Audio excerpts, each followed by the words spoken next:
विद्यार्थियों नमस्कार, मैं डॉक्टर गौरव त्रिपाठी आपके लिए पुनः एक नया वीडियो लेकर के प्रस्तुत हुआ हूं।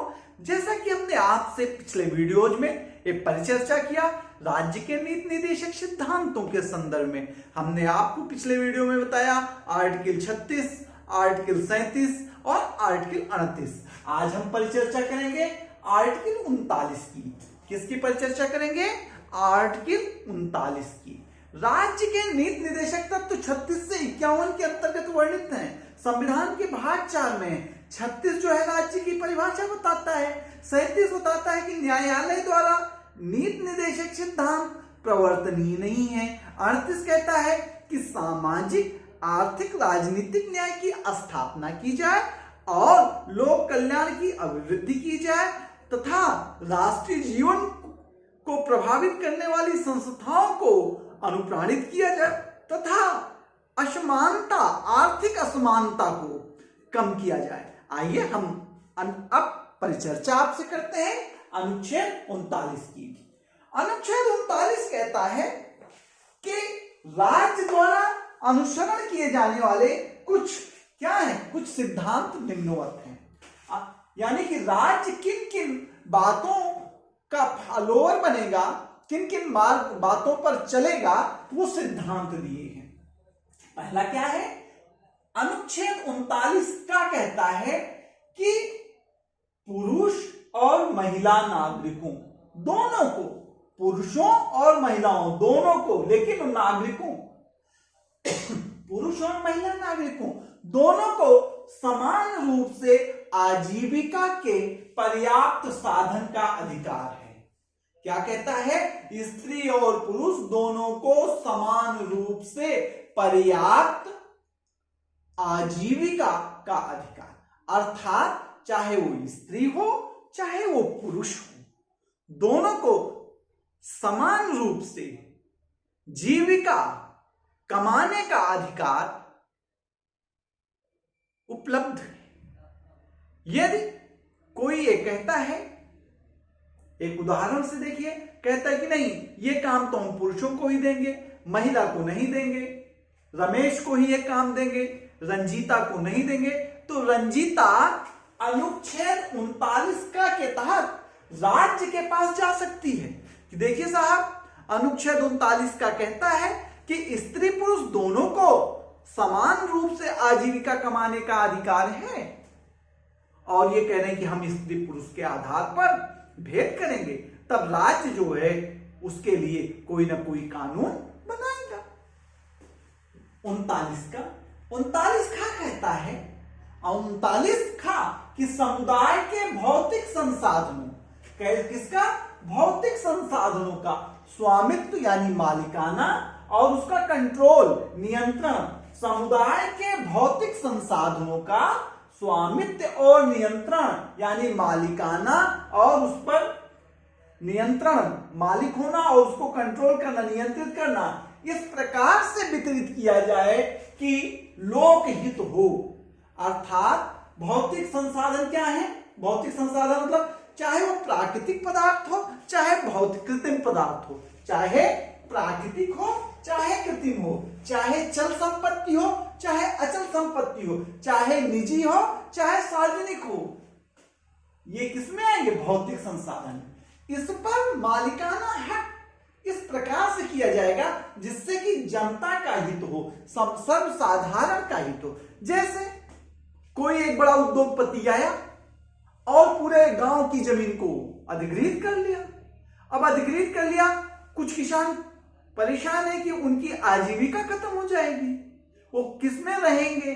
कुछ लोगों का जो निवास है वो खत्म हो गया, कुछ लोगों की खेती बाड़ी खत्म हो गई, तब वो क्या कर सकते हैं? 39 खा के तहत, आर्टिकल 39 खा के तहत राज्य से कहेंगे कि आप साहब समुदाय के जो साझी संपत्तियां हैं, समुदाय का जो भौतिक संसाधन है, इस पर क्या करिए? ऐसी नीति बनाइए जिससे जनता का हित हो, सर्वजन का हित हो, लोक का हित हो, किसी एक व्यक्ति का हित न हो। इस प्रकार से 39 का ही एक ऐसी व्यवस्था है जो सरकार को यह अधिकार देती है कि लोक के हित में, जनता के हित में उस संपत्ति को क्या कर ले, राष्ट्रीयकृत कर ले, उसका राष्ट्रीयकरण कर ले। राष्ट्रीयकरण कर मतलब क्या हुआ, उसको सरकार अपने पास ले ले, ताकि उससे कोई व्यक्ति क्या न कर सके, जनता का अहित न कर सके, लोक का अहित न कर सके। जनता की भलाई के लिए 39 खा जो है, आर्टिकल 39 खा जनता की भलाई के लिए संपत्ति के वितरण की नीति निर्धारित करता है। क्या करता है, जनता की भलाई के लिए संपत्ति की नीति निर्धारित करता है। कौन करता है, 39 खा। इसीलिए कहता है कि जो साझी संपत्तियां हैं, जो साझा मालिकाना हक है, उसको इस प्रकार से कंट्रोल किया जाए, इस प्रकार से उसका वितरण किया जाए जिससे कि लोक का हित हो। किसका हित हो, जनमानस का हित हो।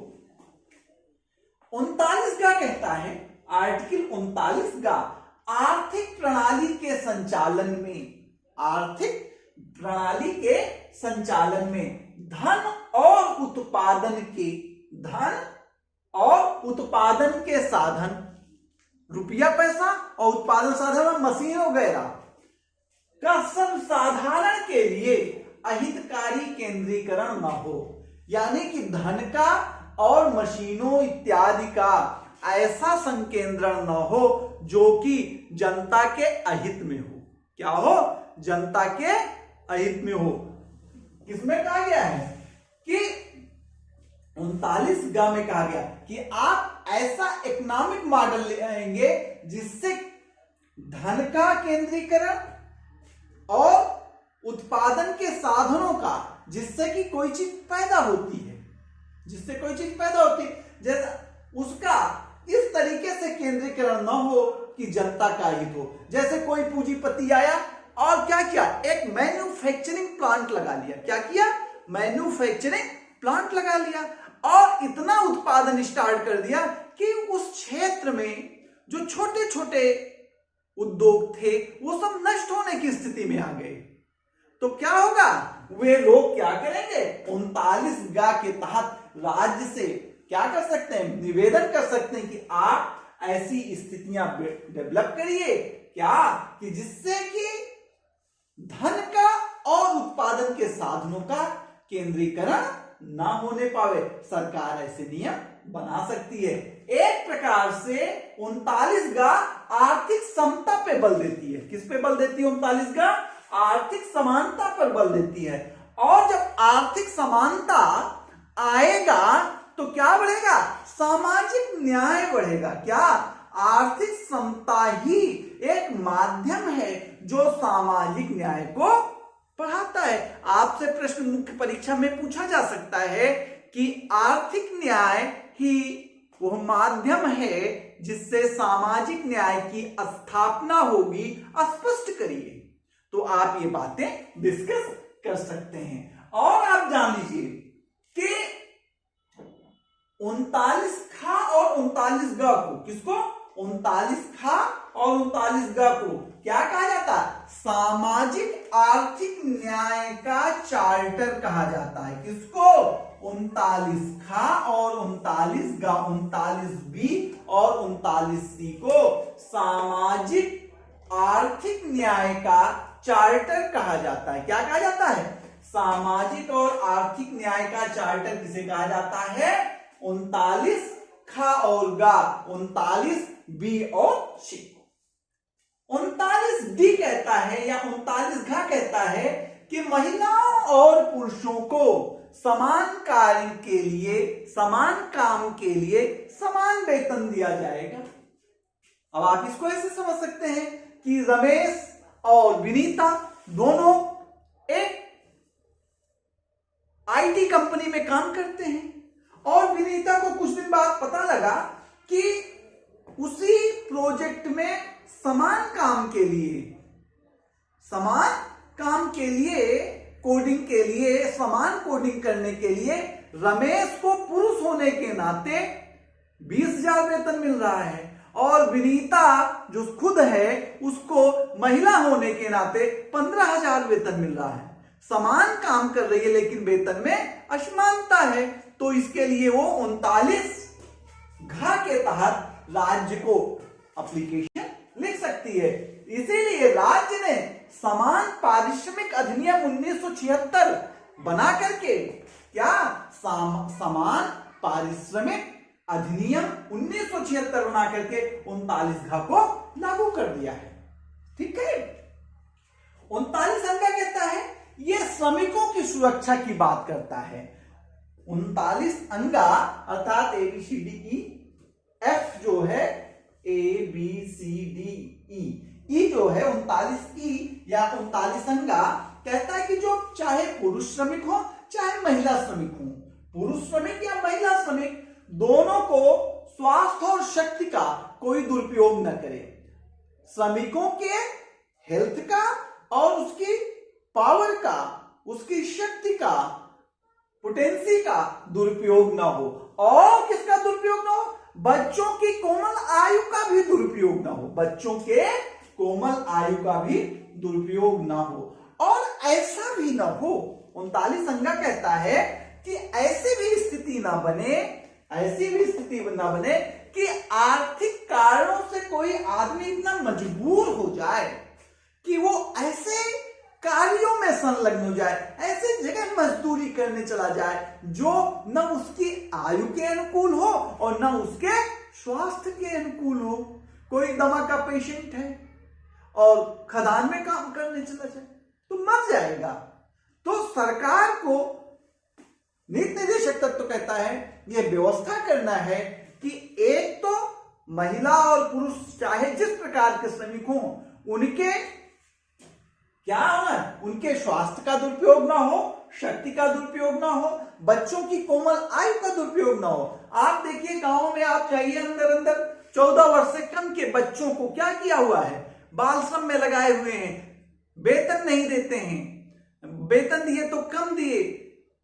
MC मेहता का केस आया जिसमें कोर्ट ने कहा कि जो आप बाल श्रमिक किए हुए हैं आप इनसे 4 घंटे से ज्यादा काम नहीं ले सकते और 2 घंटा पढ़ाई का देना पड़ेगा और पढ़ाई का खर्चा जिसके यहां काम कर रहा बच्चा उसको वहन करना पड़ेगा। तो हमने आपसे 39 का, जिसमें स्त्री और पुरुष को समान रूप से जीविका कमाने का अधिकार है। 39 का जो कहता है कि भौतिक संसाधनों का स्वामित्व और नियंत्रण, स्वामित्व एवं नियंत्रण इस प्रकार किया जाए, इस प्रकार से वितरित किया जाए कि लोक का हित हो। अर्थात इसी 39 खा के माध्यम से देश की बड़ी बड़ी कंपनियों का, प्राइवेट कंपनियों का क्या हुआ, क्या किया गया बाबू, राष्ट्रीयकरण किया गया। मिनर्वा मिल्स का केस आपको याद आए, कर्नाटक की कंपनी थी Minerva mills limited, Minerva mills limited, वो रुग्ण हो गई थी। उसको सरकार ने कहा कि भैया तुम नहीं, जनता के हित में हम इसको क्या करते हैं, तुमसे ले लेंगे, जनता के हित में ले लेंगे। और मिनर्वा मिल्स को ले लिया और इसको रख दिया नेशनल टेक्सटाइल कॉर्पोरेशन के अंतर्गत रख दिया था। ऐसे ही बहुत सारे काम हुए। बैंकों का राष्ट्रीयकरण भी इसी की वजह से हुआ, बैंक भी प्राइवेट व्यक्तियों के थे लेकिन सरकार ने उसको ले लिया। इंडियन एयरपोर्ट जो था, इंडियन एयरलाइंस जो थी वो भी प्राइवेट थी, उसको भी राष्ट्रीयकरण कर दिया गया था। अब तो सब निजीकरण होते जा रहे हैं लेकिन पहले राष्ट्रीयकरण किया गया। जनता की भलाई के लिए संपत्ति के वितरण की नीति निर्धारित करता है। आर्थिक प्रणाली का संचालन ऐसे हो कि उसमें धन और उत्पादन के साधन का एक जगह पर इकट्ठा ना होने पाए, एक जगह पर ऐसा ना इकट्ठा हो कि वो किसी के लिए अहितकारी हो जाए, किसी के लिए अहितकारी हो जाए। यदि एक जगह इकट्ठा हो जाएगा ना तो क्या होगा, परिणाम ये होगा कि वो जैसा चाहेगा वैसे ही उपभोक्ता को नचाएगा, अन्य सारे उद्योगों को नष्ट कर देगा। इसलिए 39 गा कहता है कि महिला और पुरुषों को एक काम, जो समान काम कर रहे हैं उनको समान वेतन मिलना चाहिए। अंगा कहता है स्त्री पुरुष महिला श्रमिक बच्चे सबके स्वास्थ्य और श्रम का दुरुपयोग नहीं होना चाहिए, अर्थात श्रमिकों की रक्षा की बात करता है। और 39(4) यह जो 42वें संविधान संशोधन द्वारा अंततः स्थापित किया गया, कहता है कि बालकों का जो विकास है वो स्वतंत्र और गरिमामय वातावरण में होना चाहिए।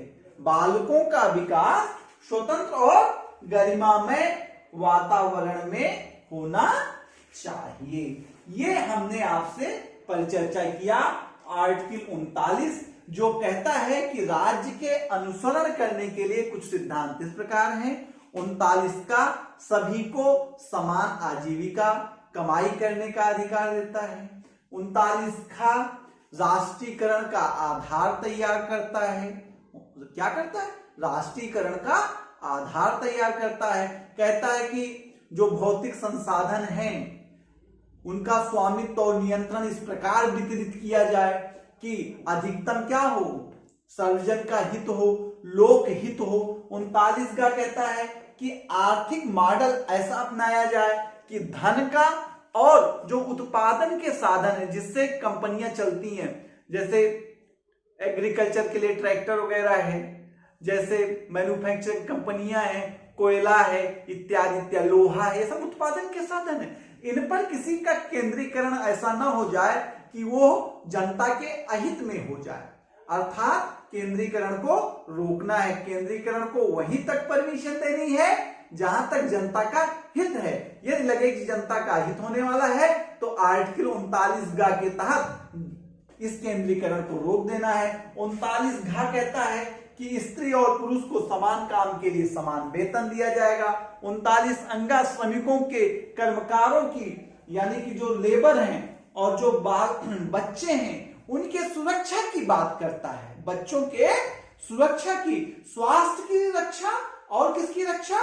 श्रम की रक्षा की बात करता है। श्रमिकों के स्वास्थ्य और श्रम की रक्षा की बात करता है 39। और यह भी कहता है कि मजदूरों को ऐसे कामों में न जाना पड़े विवश होकर के जो उनकी आयु के अनुकूल नहीं है, उनके श्रम के अनुकूल नहीं है, उनके स्वास्थ्य के अनुकूल नहीं है। और 39(4) जिसको 39 कहते हैं, ये बालकों को स्वतंत्र और गरिमामय वातावरण में स्वस्थ विकास के अवसर उपलब्ध करने की बात करता है, जो 42वें संविधान संशोधन 1976 द्वारा स्थापित किया गया। इस प्रकार से मैं पुनः आपको मिलूंगा आर्टिकल 39 पेपर चर्चा को लेकर के। आप हमको प्रोत्साहित करते रहिए और हमारे YouTube link learn with DRGT को लाइक, सब्सक्राइब और शेयर करिए। हम पुनः आपसे मिलते हैं। Thank you, thank you, thank you.